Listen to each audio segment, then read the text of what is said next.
former constable Noel Maitland, and our ace court reporter Ruben Williams is keeping us up to date. And at 10:56 a.m., the latest update says convicted murderer Noel Maitland arrives in courtroom 2 of the Supreme Court, where he's expected to learn how long prison will be his home for the killing of his girlfriend, social media influencer Donnelly Donaldson. Maitland is dressed in a black jacket suit and is wearing his hair in plaits. His attorney, Christopher Townsend, previously informed the court that there will be no witnesses called at this stage. Relatives of Donnelly are also present in the court. Our court reporter is advising us. Of course, by way of remainder, Maitland was found guilty by a 7-member jury of murder and preventing the lawful burial of Donaldson's body following a months-long trial that gripped the nation. Donaldson was last seen in July 2022 after being picked up from her mother's St. Andrew home by Maitland, and her body has never been found. Sentencing is being handed down by Supreme Court Judge Justice Leighton Pusey. All right, so before we return to the phone lines, let's listen to this clip. Fitz Jackson, longtime MP, commenting on the Cuban medical program. Let's have a listen. When you are in need and they come to your assistance, Cuba has been that to us. The argument advanced by the Minister of Foreign Affairs as a basis of termination, unilateral termination, as the Cubans have said. And if you ask me, I believe the Cubans in this more than I believe my government. Regrettable. Frivolous argument that the Minister of Finance advanced at the Standing Finance Committee and in subsequent news releases is again disgraceful. Payments are being made to the Cuban government for the workers or on behalf of the workers who come here. To be frank, what is unique about that? None of these workers from China or elsewhere is paid by the government of Jamaica. They are paid by a private company on behalf of the workers.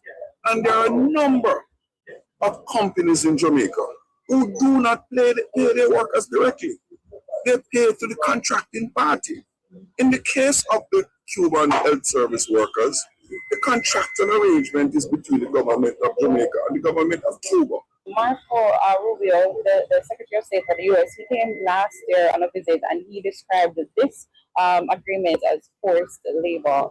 I have had the opportunity to interact with a number of Cuban health care workers. None of them are forced workers, forced labor. You know, if that argument is to have any credibility, why aren't they asking the Chinese workers to leave? On the basis of their own argument, it's frivolous and it's dishonest. It's dishonest. All I can say, better days will come. We are not losing hope in our country. And what we need to do, the opposition is steadfast. We will stand with the Cuban government on this matter. It's clear. It is responding to other demands, other instructions, rather than giving priority to the demands of our people. When you say other instructions and other demands, you mean from the U.S.? All the entities and governments have instructed them. And no doubt the U.S. government is one of them. Oh dear. Oh dear. Did you hear that? From the member of parliament that represents St. Catherine Southern in the Honorable House of Parliament. Did you hear that? He says he stands with the government of Cuba. You know? I wonder if Fitz Jackson knows that there's a difference between the government of Cuba and the people of Cuba. Please play that again for me, because I can't believe what I'm hearing. Please play the clip again for me one more time. When you are in need and they come to your assistance, Cuba has been that to us. The argument advanced by the Minister of Foreign Affairs as a basis of termination, unilateral termination, as the Cubans have said. And if you ask me, I believe the Cubans in this more than I believe my government. Regrettable. Frivolous argument that the Minister of Finance advanced at the Standing Finance Committee and in subsequent news releases is again disgraceful. Payments are being made to the Cuban government for the workers, on behalf of the workers who come here. To be frank, what is unique about that? None of these workers from China or elsewhere where is paid by the government of Jamaica. They are paid by a private company on behalf of the workers. And there are a number of companies in Jamaica who do not pay their workers directly. They pay to the contracting party. In the case of the Cuban health service workers, the contractual arrangement is between the government of Jamaica and the government of Cuba. Marco Rubio, the Secretary of State for the U.S., he came last year on a visit and he described this agreement as forced labor. I have had the opportunity to interact with a number of Cuban health care workers. None of them are forced workers, forced labor. You know, if that argument is to have any credibility, why aren't they asking the Chinese workers to leave? On the basis of their own argument, it's frivolous and it's dishonest. It's dishonest. All I can say, better days will come. We are not losing hope in our country.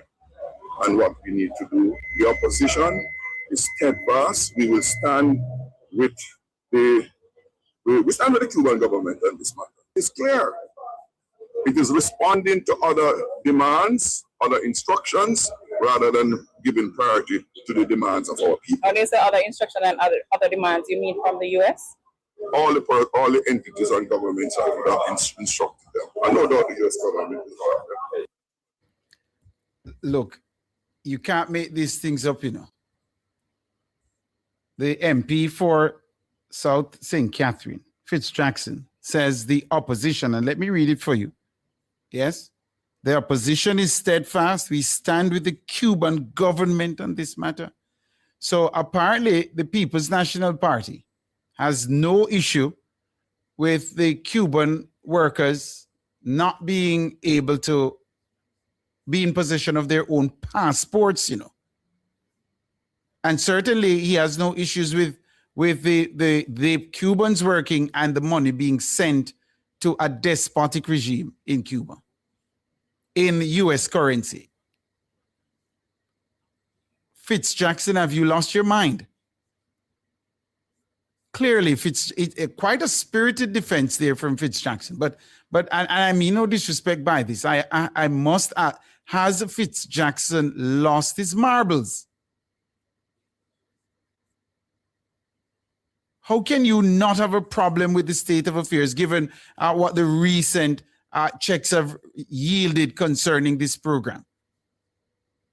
How can a democratically elected representative say he's standing on the side of a despotic regime and he doesn't believe, he says, his own government on it? And of course, you should question your government. I support that 1,000%.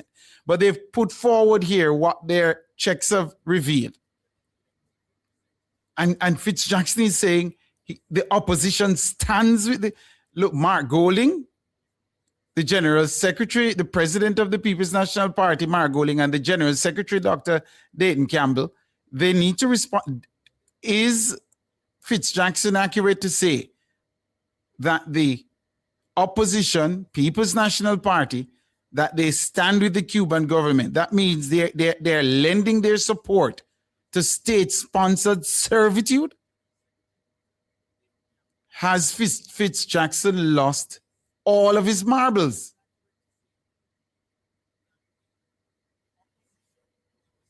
This is... Look, folks, who do we have online? Let me not say anything else about this. Absolute madness. Ellsworth, good morning to you. Spoken to Mr.